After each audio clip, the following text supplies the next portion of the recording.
नमस्कार दोस्तों, मैं जितेंद्र आज आपके बीच फिर से हाजिर हूँ।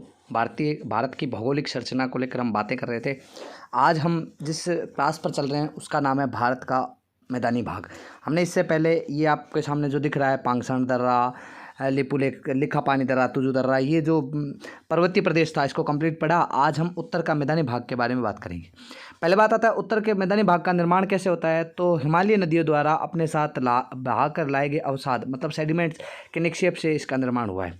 मैंने आपको एक वीडियो दिखाया था जिसमें आपको मैंने बताया था कि भारत की जो इंडियन प्लेट थी वो कैसे टकराने के बाद में कैसे उसका निर्माण हुआ। ठीक है, जब पहाड़ ऊपर होंगे, पहाड़ उठे होंगे, इससे जब नदियाँ आएगी, इनसे जब नदियाँ बहती हुई नीचे की तरफ आएगी तो नीचे की तरफ अपने साथ में पहाड़ की यहाँ की मिट्टी भी अपने साथ बहा कर लाएगी। और मिट्टी बहा कर लाने के बाद में इस मिट्टी को क्या है, इस मिट्टी को इसके द्वारा यहाँ पर बिछा दिया जाता है, ऐसे। ठीक है, बिछा दिया जाता है। ये देखो मैं आपको बताता हूँ ऐसे। ठीक है, अब यहाँ मिट्टी बिछ गई, चारों तरफ मिट्टी आ गई तो अब ये क्या है, उपजाऊ क्षेत्र आ गया। एक क्या उपजाऊ क्षेत्र बन गया। अब यहाँ पर क्या कर लेते हैं, खेती वगैरह की जा सकती है। इस क्षेत्र में खेती और की जा सकती है। तो ये एक तरीके से ये मैदान बन जाता है। पहाड़ों के बाद में मैदानों का निर्माण होता है।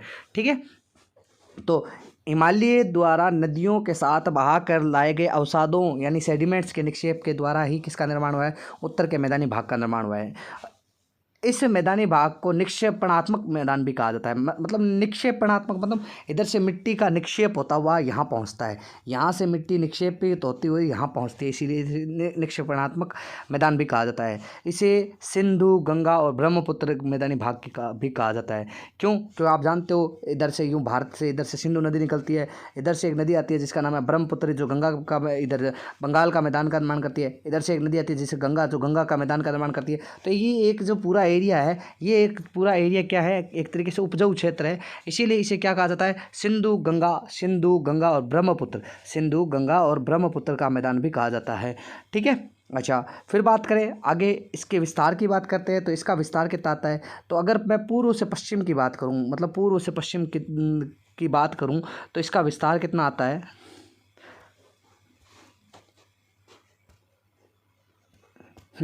अब पूर्व से पश्चिम मतलब यहाँ से लेकर यहाँ तक ये जो विस्तार है, लास्ट तक विस्तार है, ये इसकी बात कर रहा हूँ। तो ये विस्तार कितना आता है, 3200 किलोमीटर। लेकिन ये इधर सिंधु है तो सिंधु से यहाँ से स्टार्ट हो जाता है, यहाँ से स्टार्ट हो जाता है। तो एक तरीके से सिंधु से स्टार्ट हो जाता है। तो सिंधु से तो ये 3200 किलोमीटर है। लेकिन हमारे भारत में ये कितने किलोमीटर आता है, ये 2400 किलोमीटर भारत में आता है, 2400 किलोमीटर भारत में आता है। अच्छा, उसके बाद चौड़ाई की बात करें, चौड़ाई मतलब ये चौड़ाई कितनी आती है, ये 150 से 300 किलोमीटर चौड़ाई आती है। गहराई मतलब एक तरीके से यहाँ से मिट्टी बहकर आती है और यहाँ पहले ज़मीन हुआ करती थी, ठोस था, लेकिन अब क्या है, अब सेडिमेंट जमा हो गए। तो इसकी जो गहराई है यहाँ की, ये गहराई कितनी है, ये 1000 से 2000 मीटर है। 1000 से 2000 मीटर गहराई आती है, 1000 से 2000 मीटर गहराई आती है। नेक्स्ट, उत्तर के मैदानी भाग का निर्माण की प्रक्रिया के आधार पर इसे 4 भागों में भाकर, फिर तराई, बांगर और खादर, 4 भागों में बांटा जाता है। भाकर, तराई, बांगर, खादर 4 भागों में बांटा जाता है। ठीक है, अब ये कौन कौन से भाग है आराम से देखिए। अब देखिए सीधी सी बात है, एक एग्जाम्पल से समझना, एक बढ़िया एग्जाम्पल से समझोगे तो आपको अच्छे से समझ आएगा। फॉर एग्जाम्पल मान लीजिए कि यहाँ एक क्या है, ये पर्वतीय क्षेत्र है, ये ऐसे पर्वतीय क्षेत्र है। अब पर्वतीय क्षेत्र है, पर्वतीय क्षेत्रों से नदी निकलेगी। तो नदियाँ यहाँ से जब इधर से आती है, नदियाँ अपने साथ में क्या लाएगी, अब पर्वत से मिट्टी और लेके आएगी। लेकिन क्या है कि अपने साथ में मोटे मोटे कंकड़ पत्थर भी बहा कर लेके आएगी। तो मोटे मोटे कंकड़ पत्थर, अब ये मोटे मोटे कंकड़ पत्थर क्या होगा, इस तराई क्षेत्र में यहाँ पर इस जगह गिर जाते हैं, यहाँ ढेर जमा हो जाता है। ठीक है, यहाँ ढेर जमा हो जाता है। तो ये जो ढेर जमा हो जाते हैं एकदम पाद में, गिरिपाद में, मतलब अपने इसके पहाड़ों के गिरिपादों में पत्थर जमा हो जाते हैं, बड़े बड़े पत्थर। अब इसे क्या बोलते हैं, इसे तो भाकर कहा जाता है। क्या कहा जाता है, भाकर कहा जाता है। अच्छा, अब क्या है कि धीरे धीरे इन क्षेत्रों से नीचे से होती हुई अपनी नदियाँ निकल आती है, इन पत्थरों के नीचे से होती हुई। तो कई बार नदियाँ क्या है, विलुप्त हो जाती है, दिखाई नहीं देती, क्योंकि वो पत्थरों के नीचे बहना स्टार्ट हो जाती है। बाद में ये नदी क्या है, इधर से निकलना स्टार्ट हो जाती है, यहाँ से निकलती है। तो यहाँ पर भी क्या है, इसी क्षेत्र में भी क्या है, अब क्या है कि इन पत्थरों से भी छोटे छोटे कण आगे आकर यहाँ पर बिछ जाते हैं। ठीक है, तो इसे भाग को कहा जाता है तराई। तराई के बाद में अब क्या है, अब ये नदी और नदियाँ आगे चलती है तो अपने साथ में और भी मिट्टी इधर आगे पहुंचा देती है ऐसे, ठीक है, और आगे आ जाता है। तो एक तरीके से दो क्षेत्र बनता है, एक बांगर बनता है, एक खादर बनता है। बांगर और खादर में क्या अंतर है, अगली स्लाइड में देखें बांगर और खादर में क्या है। तो देखो कंकड़ पत्थर, वहाँ से बड़े बड़े कंकड़ पत्थर आए, जमा हो गए एक जगह, तब इसे क्या कहा, भाबर। फिर इन्हीं भाबर से नीचे से मैदान नदियाँ निकलती है, और ये नदियाँ क्या करती है, अपने साथ में कुछ पत्थरों के भी छोटे और टुकड़े, महीन छोटे टुकड़े करके आगे लेके आते हैं, जिसे तराई कहा जाता है। और तराई भी आगे जाकर बांगड़ और खादर में बदल जाती है, बांगड़ और खादर में परिवर्तित हो जाती है। समझ आया? चलिए अगली बात करते हैं। अब देखिए बांगर और खादर की बात करें तो देखो ये एक क्षेत्र बना रखा है मैंने, कोई ये एक बढ़िया सा एक जगह है। मान लो कि ये नीचे ज़मीनी जगह है, अब ये ज़मीनी क्षेत्र है, नीचे है एरिया थोड़ा सा, यहाँ से थोड़ा एरिया नीचे है, यहाँ से इस बीच में। अब यहाँ से कोई नदियाँ आती है, यहाँ से कोई नदी अपने साथ में बह कर आएगी, तो ये नदी मान लो कि यहाँ से कोई नदी निकल रही है, इस क्षेत्र से, इसी क्षेत्र से, इसी क्षेत्र से नदी निकल रही है। अब ये नदी क्या करती है, जब बहाव तेज़ होता है चाहे कैसा भी हो, यहाँ इस निचाई वाले क्षेत्र में, इस निचाई वाले क्षेत्र में तो अपने साथ में क्या अवसाद लेके आती है। कई बार मान लो कि पानी ज़्यादा आने की वजह से ये यहाँ तक पानी चला जाता है, इसका यहाँ तक चला जाता है। अब ये इसने यहाँ लाकर अपनी मिट्टी के अवसादों को यहाँ पर गिरा दिया। अब यहाँ क्या है, अब नदियाँ पानी बहाव तेज़ होता नहीं है, अब नदियाँ इतना बहाव पानी लेके आती नहीं है, साथ में पानी आता नहीं है। तो इस सिचुएशन में क्या है कि ये जो एरिया है इस एरिया को क्या है, अब नदियाँ अपने साथ उपजाऊ मिट्टी लेके नहीं आती है, तो ये क्या है, तराई क्षेत्र, ये सॉरी बांगर बन जाता है। क्या बन जाता है? बांगर। मतलब पहले उपजाऊ हुआ करती थी मिट्टी, लेकिन वर्तमान में उपजाऊ नहीं है। अब क्या है कि खेती हो चुकी है, अब अनुपजाऊ हो चुकी है, तो ये क्या है, बांगर है। अच्छा, जहाँ पर प्रतिवर्ष अपने साथ में उपजाऊ मिट्टी लेकर आती है उन क्षेत्रों को क्या कहा जाता है, उन्हें खादर कहा जाता है। क्या कहा जाता है? खादर कहा जाता है। समझ गए? अच्छा, नेक्स्ट बात करते हैं भाबर। ये भाबर क्या है, थोड़ा इसको समझ। हाँ, भाबर क्या है, अब बात करते हैं भाबर। भाबर क्या है, शिवालिक के गिरिपादों में कंकड़ पत्थरों से युक्त 8 से 10 किलोमीटर चौड़ी पेटी, जिसमें हिमालयी नदियाँ गुंबित या फिर एक तरीके से आकर गिरती है, गुंबित हो जाती है, डिस्पर्स हो जाती है, उसे क्या कहता है, भाबर कहा जाता है। उसे क्या कहा जाता है? भाबर कहा जाता है। अगला है तराई क्षेत्र। तराई क्या है, भाबर के दक्षिण में, मतलब भाबर से ही आगे 10 से 20 किलोमीटर चौड़ाई पर वायु क्षेत्र, जहाँ नदियाँ पुनः प्रकट होकर चारों ओर फैल जाती है, आपको बताया था, याद होगा, जिससे दलदलीय समान भूमि बनती है, उसे क्या कहा जाता है? तराई क्षेत्र कहा जाता है। क्या कहा जाता है? तराई कहा जाता है। अगला आता है बांगर। बांगर और खादर। बांगर और खादर, अब देख लीजिए, बांगर सामने ही आपके क्या है, बांगर। बांगर का मतलब होता है नदियों के ऊपरी तट पे जहाँ बाढ़ प्रतिवर्ष नहीं पहुँच पाती। अभी जैसे एक उस इमेज में भी देखा आपने, पुरानी जलोढ़ बांगर कहलाती है। पुरानी जलोढ़ को क्या कहता है? बांगर कहलाता है। उत्तर के मैदानी भागों में सर्वाधिक विस्तृत क्षेत्र है, उत्तर का मैदानी भाग सर्वाधिक विस्तृत क्षेत्र कौन सा आता है? बांगर है। बांगर के अलावा राजस्थान पूरा ही बांगर ही है। आप राजस्थान की बात करें, राजस्थान में पहले नदियाँ चलती थी लेकिन वर्तमान में नहीं चलती, तो राजस्थान पूरा ही बांगरी प्रदेश है। अगला प्रदेश आता है खादर। ये खादर क्या है? निचले भाग। खादर मतलब निचले भाग, जहाँ प्रतिवर्ष बाढ़ के नवीन अवसादों का निक्षेप लाया जाता है, उसे खादर कहा जाता है। क्या कहा जाता है? खादर। खादर अधिक उपजाऊ होती है। सर्वाधिक विस्तार आता है पश्चिम बंगाल में। सर्वाधिक विस्तार कहाँ आता है? पश्चिम बंगाल में आता है। नेक्स्ट आता है जलोढ़। ये जलोढ़ क्या है भाई? जलोढ़ की बात करें, जलोढ़ क्या है? जलोढ़ दो प्रकार से है। जलोढ़ दो भागों में बांटा जाता है। जलोढ़ को दो भागों में बांटा जाता है। कौन कौन सा? जलोढ़ दो प्रकार की, एक है बांगर और एक है खादर। जलोढ़ को पुरानी जलोढ़ का एक बांगर है, उसे पुरानी जलोढ़, और खादर को नवीन जलोढ़ के नाम से जाना जाता है। ये कम उपजाऊ होती है, ये अधिक उपजाऊ होती है। ये पंजाब ऊपरी मैदानी भाग में फैली, और ये निचले गंगा के मैदान में फैली है, निचले गंगा के मैदान में फैली है। ठीक है, समझे? तो इससे क्या है कि कई बार क्वेश्चन बनते हैं, बांगर क्या है, खादर क्या है, भाबर क्या है, तराई क्या है, कैसे, बहुत से ऐसे क्वेश्चन आते हैं आपके लिए एग्ज़ाम में। वनडे एग्ज़ाम्स में क्या आप अगर आरएएस देते हो तो उनमें भी, आरएएस है, यूपीएससी, उनके एग्ज़ाम्स में भी बहुत क्वेश्चन आते हैं इनसे। तो ठीक है, तो इनको आप वन लाइनर क्वेश्चंस के हिसाब से भी देख सकते हैं, अच्छे से पूछा जा सकता है। भाबर क्या है, नीचे 4 लाइनें लिख दी जाएगी, तो इनको ध्यान से देखें, आराम से देखें। ठीक है, चलो आगे चलें। अब देखिए प्रादेशिक विभाजन की बात करें, प्रादेशिक विभाजन मतलब आपके उत्तर के गंगा के मैदान का प्रादेशिक विभाजन की बात करें तो ये पंजाब का मैदान, राजस्थान का मैदान, गंगा का मैदान और ब्रह्मपुत्र के मैदान के नाम से जाना जाता है। पंजाब का मैदान, राजस्थान का मैदान, गंगा का मैदान और ब्रह्मपुत्र के मैदान के नाम से जाना जाता है। इसका 4 पार्ट किए गए हैं। ठीक है, हम बात करें उत्तर का मैदानी भाग की बात करें। उत्तर का मैदानी भाग, उत्तर का जो मैदानी भाग है उसकी ऊंचाई कितनी है? 280 मीटर है। कितना ऊंचाई? 280 मीटर आता है। ये कहाँ से स्टार्ट होता है? ये सहारनपुर अंबाला, चंडीगढ़ की एक जगह जगह है वो क्षेत्र सबसे ऊंचा, इसका ऊंचा क्षेत्र है, सबसे ऊंचा क्षेत्र यही है। सॉरी, ऊंचा क्षेत्र की बात है। सहारनपुर अंबाला चंडीगढ़ क्षेत्र सबसे ऊंचा क्षेत्र है। ये एक जल विभाजक के रूप में भी कार्य करता है। क्या, जैसे अरावली आपका जल विभाजक है, वैसे ये भी एक जल विभाजक के रूप में कार्य करती है। ठीक है। अच्छा, उत्तर के मैदानी भाग सिंधु, गंगा और ब्रह्मपुत्र मैदान कहलाता है। सिंधु, गंगा, ब्रह्मपुत्र, अभी मैंने पीछे बात ही की।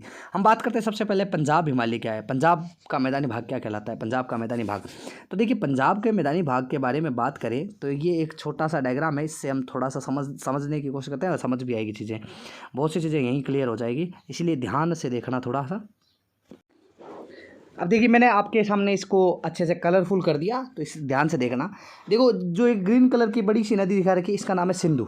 सिंधु नदी भारत से होती पाकिस्तान की तरफ चली जाती है, और सिंधु में इधर से आती है सतलज नदी। ये देखो ये सतलज नदी है। सतलज नदी में झेलम, चिनाब, रावी, व्यास ये प्रमुख सहायक नदियाँ हैं जो आकर किस में मिल जाती है, आपके सिंधु में मिल जाती है। ठीक है, किस में मिल जाती है, सिंधु में मिल जाती है। सिंधु और झेलम, सिंधु और झेलम के बीच, अब देखो जहाँ नदियाँ चलती है, जैसे ये नदी जा रही है, इधर से ये नदी जा रही है, अब इस नदी के बीच में ये क्षेत्र कैसा हो जाता है, ये उपजाऊ क्षेत्र बन जाता है। कैसा क्षेत्र बन जाता है, उपजाऊ क्षेत्र बन जाता है। तो इसे क्या कहा जाता है, इसे आब कहा जाता है। क्या कहा जाता है, आब कहा जाता है। तो दो नदियों के बीच है, इसीलिए इसे दो आब कहा जाता है। क्या कहा जाता है, दो आब। एक सिंधु और झेलम के बीच आब है जिसका नाम है सिंधु सागर दोआब। कौन सा, सिंधु सागर दोआब। अच्छा, उसके बाद है झेलम और चिनाब। झेलम और चिनाब, चिनाब का चा और झेलम का ज जोड़कर बनाया चाज दोआब। कौन सा दाब, दोआब, चाज दोआब। उसके बाद में रावी और चिनाब, रा से र, चन से चना, तो रचना दोआब, रचना दोआब, रचना दोआब हो गया। अच्छा, उसके बाद में नेक्स्ट बात करें, अगला देखिए, अगला है चिनाब और रावी के बीच रचना दोआब। रावी और व्यास, रावी और व्यास, बारी बारी वारी वारी वारी दोआब, वारी दोआब। ठीक है, वारी दोआब। उसके बाद में व्यास और सतलज के बीच में वी से वी और सत से सतलज, तो विस्त दोआब। विस्त दोआब किसके के बीच में है, व्यास और सतलज के बीच में कौन सा है, विस्त दोआब। व्यास और सतलज के बीच कौन सा है, विस्त दोआब, विस्त दोआब। याद रह जाएगा, विस्त दोआब, विस्त दोआब। तो याद रखना, सिंधु और झेलम के बीच में कौन सा है, सिंध सागर दोआब। अच्छा, झेलम और चिनाब के बीच में चाज सागर दोआब, और रावी और चिनाब के बीच में कौन सा है, रचना दोआब। और अपने चिनाब और रावी हो गया। उसके बाद में रावी और व्यास के बीच में बारी दोआब, बारी दोआब, ये बारी दोआब, ये रचना दोआब, ये चाज दोआब, और ये कौन सा है, ये आपका हो गया सिंध दोआब। कौन सा दोआब, सिंध दोआब। और ये बिस्त दोआब। कौन सा दोआब, बिस्त दोआब। याद रह जाएगा, आपको याद रखना पड़ेगा बच्चों, आराम से, इजी चीज़ है, कहाँ हार्ड है, कुछ है ही नहीं हार्ड। आपको एकदम एग्जाम मतलब डायग्राम से समझाया गया है। सिंधु नदी, सतलज नदी, रावी, व्यास, झेलम, चिनाब। देखो ये 5 आब है, और 5 आब, जहाँ 5 आब मिल जाए, 5 आब मिल जाए तो उसे कहा जाता है पंजाब। क्या कहा जाता है, पंजाब कहा जाता है। इसीलिए पंजाब को, पंजाब क्या है, चारों तरफ से नदियों से घिरा हुआ है, 5 आब से बना, इसीलिए उसका नाम पंजाब है। ठीक है, अगला देखिए, अगला आता है पंजाब में बाढ़ युक्त खादर के मैदान को क्या कहा जाता है, खादर भूमि को बेट कहा जाता है। आपके लिए सबसे इंपॉर्टेंट चीज़ें हैं कि पंजाब में जो खादर युक्त अगर बाढ़ की जैसी भूमि आ जाए तो उसे बेट कहा जाता है। पंजाब के मैदानों में गड्ढों में एकत्रित, मान लो जैसे ये एक नदी बह रही है और यहाँ छोटा सा कोई गड्ढा है, यहाँ गड्ढा है, पानी ऊपर से चला गया, पानी ऊपर से चला गया, लेकिन अब पानी क्या इस खड्डे में भर जाता है, इस खड्डे में भर जाता है पानी, इसमें इस खड्डे में भर जाता है, तो इसे क्या कहा जाता है, इसे चोस कहा जाता है। क्या कहा जाता है, चोस कहा जाता है, CHOS, चोस। अच्छा, अब बात करते हैं राजस्थान के मैदानी भाग की। बात करें तो क्षेत्रफल कितना आता है, 3.58 लाख किलोमीटर में आता है, लाख किलोमीटर स्क्वायर में आता है। विस्तार आता है अरावली के पश्चिम में, भारत पाकिस्तान की सीमा के सहारे इसका विस्तार चलता है, भारत पाकिस्तान की सीमा के सहारे इसका विस्तार चलता है। नेक्स्ट देखते हैं। अच्छा, तथा उत्तर में हरियाणा और पंजाब से लेकर दक्षिण में गुजरात तक इसका विस्तार है। अपना पश्चिमी मरुस्थल का 25 सेंटीमीटर वर्षा रेखा इसे 2 समान भागों में विभाजित कर देती है। ऐसे एग्जाम्पल समझिए, ये आपका राजस्थान है। इस राजस्थान में यहाँ से जो वर्षा रेखा निकलती है उसे कहते हैं 0 डिग्री वर्षा रेखा। यहाँ से 0 डिग्री वर्षा रेखा इधर से ऐसे निकलती है, उसका नाम है 25 डिग्री। और यहाँ से ऐसे निकलती है जो 50 सेंटीमीटर है। जो 25 सेंटीमीटर वो इस पश्चिमी मरुस्थल की बात करता है। पश्चिम मरुस्थल को 2 समान भागों में बांटता है। अच्छा, मरुस्थल की बात करें, क्या है मरुस्थल, तो तो देखिए मरुस्थल 25 सेंटीमीटर वर्षा रेखा से पश्चिम के 25 सेंटीमीटर समवर्षा के पश्चिम में क्या स्थित है आपका, ये मरुस्थल स्थित है। वर्षा कैसी रहती है, वर्षा अल्प रहती है। किसके कारण, अरावली के कारण। किसके कारण, अरावली के कारण, क्योंकि अरावली क्या करती है, ये जल विभाजन कर देती है। इसी क्षेत्र में नेक्स्ट बात करते हैं, इसी क्षेत्र में पलाया झीलें पाई जाती है। कौन सी झीलें पाई जाती है, पलाया झीलें पाई जाती है, जिसमें एग्जाम्पल है सांबर, डीडवाना, कुचामन, फड़ौदी, लूणकरणसर। सांबर, डीडवाना, कुचामन, फड़ौदी, लूणकरणसर, ये प्रमुख क्या है, झीलें आती है यहाँ की। ठीक है, नेक्स्ट बात करते हैं राजस्थान के बांगर क्षेत्र। राजस्थान का बांगर क्षेत्र, एक है राजस्थान का बांगर। बांगर मतलब अभी मैंने बताया बांगर और खातर दो तरीके की ज़मीन होती है। लूणी इसकी प्रमुख सहायक नदी है, जो गुजरात में कच्छ के रण में विलुप्त होती है। कहाँ होती है विलुप्त, गुजरात के कच्छ के रण में विलुप्त होती है। ठीक है, अब बात करते हैं गंगा का मैदान। गंगा के मैदान की बात करें तो गंगा के मैदान को हम 3 भागों में बांटते हैं। पहले तो 3 भागों में, 3 भाग कौन कौन से, पहले ये समझ लीजिए 3 भाग कौन कौन से। तो एक व्यक्ति थे डडले स्टाम्प। कौन थे, डडले स्टाम्प। डडले स्टाम्प, इस डडले स्टाम्प ने क्या किया, वर्षा रेखा के आधार पर, समवर्षा रेखा के आधार पर गंगा के मैदान को 3 भागों में विभाजित किया।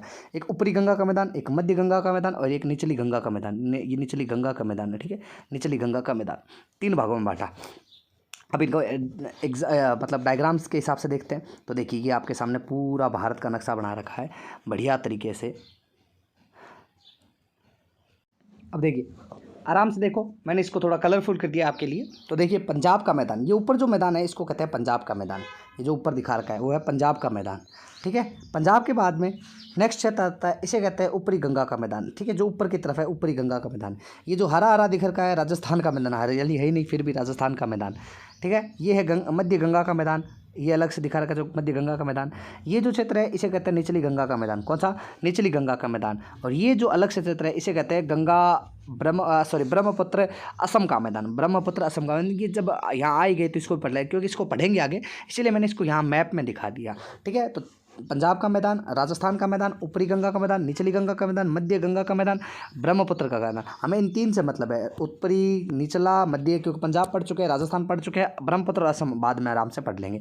ठीक है, तो अभी हम इन 3 को बारे में बात करते हैं, ऊपरी गंगा का मैदान, निचली गंगा का मैदान, मध्य गंगा का मैदान। इस पर बात करते हैं, जिक्र करते हैं इस पर। देखिए गंगा के मैदान को 3 भागों में, ऊपरी, मध्य, निचला। ये पश्चिम और उत्तर दिशा, पश्चिमी उत्तर प्रदेश में आता है। इसका विस्तार आता है अवध से मगध तक, मतलब पूर्व में उत्तर प्रदेश और बिहार तक, पूर्वी उत्तर प्रदेश और बिहार तक। निचले गंगा का मैदान आता है पश्चिम बंगाल में। ये जगह जरूर याद रखना। मृदा की बात करें तो यहाँ पर रेतीली मृदा पाई जाती है। यहाँ पर मृदा बात करें तो गाद मृदा। यहाँ पर मृदा आती है चिकनी मृदा। कौन सी मृदा, चिकनी मृदा आती है। ये कम उपजाऊ है, ये अधिक उपजाऊ है, ये सर्वाधिक उपजाऊ है। कौन सा, आपका निचला गंगा का मैदान। यहाँ गेहूँ, गन्ना और कपास, यहाँ चावल और कपास, यहाँ वर्ष भर जूट का उत्पादन होता है, जूट जिससे बोरियां बनती है। ठीक है, तो ये कुछ आपको याद जरूर रखना है कि गंगा का मैदान 3 भागों में, ऊपरी, मध्य, निचला। ऊपरी का विस्तार पश्चिमी उत्तर प्रदेश, मध्य का अवध से मगध, निम्न का पश्चिम बंगाल में। मृदा एक में रेतीली, फिर गाद मृदा, फिर चिकनी मृदा। रेतीली, गाद, चिकनी। उसके बाद में कम उपजाऊ, अधिक उपजाऊ, सर्वाधिक उपजाऊ। फिर गन्ना, कपास, चावल, गन्ना, गेहूं, कपास। यहाँ पर कपास और चावल, यहाँ पर वर्ष भर जूट और चावल का उत्पादन होता है, वर्ष भर जूट और चावल का उत्पादन होता है।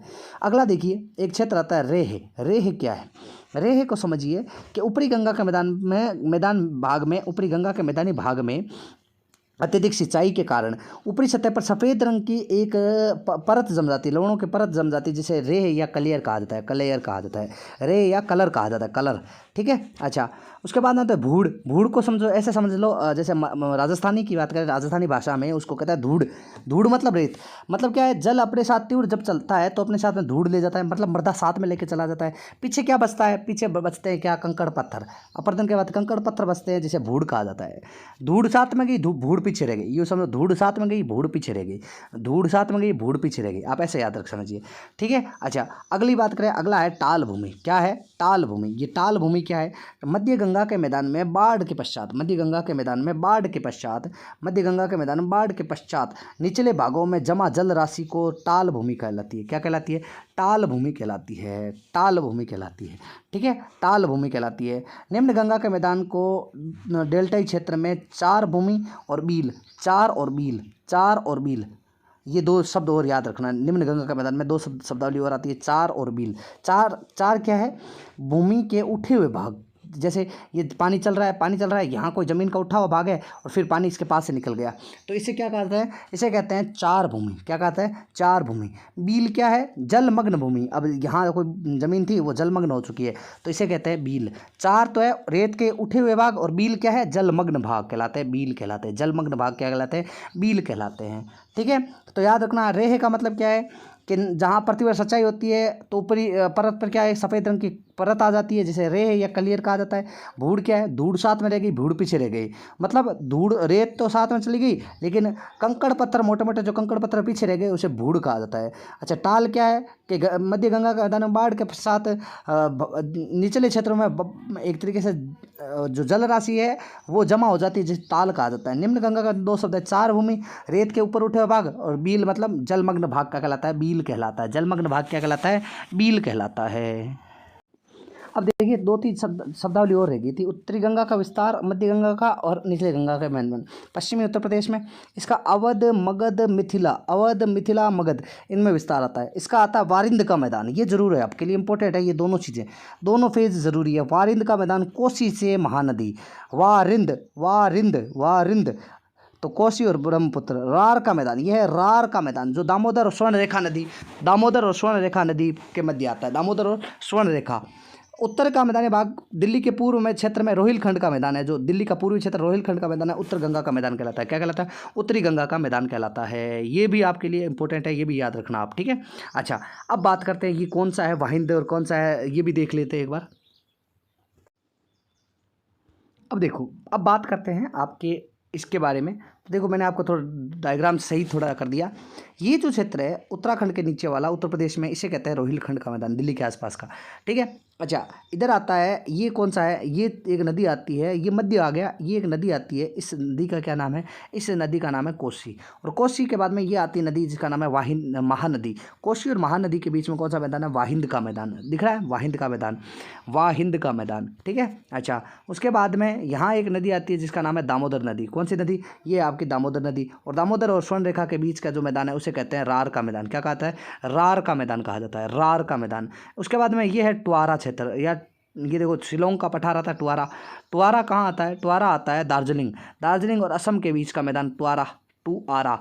ये एक पर्वत पदीय क्षेत्र, एक तराई मैदान है, पर्वत पदीय क्षेत्र, तराई का मैदान है। रार का मैदान की बात करें, सर्वाधिक जनघनत्व वाला क्षेत्र कौन सा है, रार का मैदान सर्वाधिक जनघनत्व वाला क्षेत्र कहलाता है। रार का मैदान सर्वाधिक जनघनत्व वाला क्षेत्र कहलाता है। ठीक है, याद रखेगा, रार का मैदान सर्वाधिक जनघनत्व वाला क्षेत्र, रार का मैदान सर्वाधिक जनघनत्व वाला क्षेत्र। राढ़ जहाँ होती है वहाँ, जहाँ राढ़ वहीं ज़्यादा होती है जहाँ भीड़ ज़्यादा होती है, ये समझो। राढ़ मतलब राजस्थानी में राढ़ का मतलब होता है लड़ाई। ठीक है, लड़ाइयाँ जहाँ ज़्यादा होती है वहीं ज़्यादा होती है जहाँ भीड़ ज़्यादा होती है, ये याद रखना। तो रार के मैदान में सबसे ज़्यादा क्या है, ये एक तरीके पश्चिम बंगाल का एरिया आता है। पश्चिम बंगाल में आप जानते हो पॉपुलेशन बहुत है। अब देखिए ब्रह्मपुत्र असम का मैदानी भाग के बारे में बात करें, ब्रह्मपुत्र असम मैदानी भाग के बारे में बात करें। चलो ऐसा करते हैं, इसको हम नेक्स्ट क्लास में बात करेंगे। आज के लिए इतना ही रखते हैं, कल अगली नेक्स्ट क्लास में हम अच्छे से इसको भी अच्छे से पढ़ेंगे। बाकी आपको कुछ चीज़ समझ नहीं आई हो तो कल आप मुझे, आज क्या कल नहीं, आज भी मुझे मैसेज कर सकते हो। हाँ, बाकी कल के क्लास में मैं कोई आपका क्वेश्चन आएगा तो मैं उसको जवाब दे दूँगा आपकी क्लास में ही। ठीक है, बाकी अपना प्यार स्नेह मेरे साथ यूँ ही बनाए रखें, हमारे चैनल के साथ बनाए रखें। मैं जितेंद्र आपका फ्रेंड, आपका दोस्त, अच्छे कंटेंट आपके लिए लेके आऊँगा। ठीक है, बाकी मैं 2 दिन मिल नहीं पाया आपसे, आपके बीच क्लास नहीं ले पाया, थोड़ा मैं किसी इमरजेंसी काम से बिज़ी हो गया। बाकी मैं आपके बीच में यूं ही बना रहूँगा। आपका प्यार स्नेह मेरे साथ बनाए रखें। मैं आपको पूरी ज्योग्राफी, इंडियन ज्योग्राफी अच्छे से पढ़ाऊँगा। बस आप अपने प्यार स्नेह बनाए रखें मेरे साथ में। ठीक है, ठीक है दोस्तों, मिलते हैं आपके साथ में अगली क्लास में। जय हिंद, जय भारत, जय श्री राम।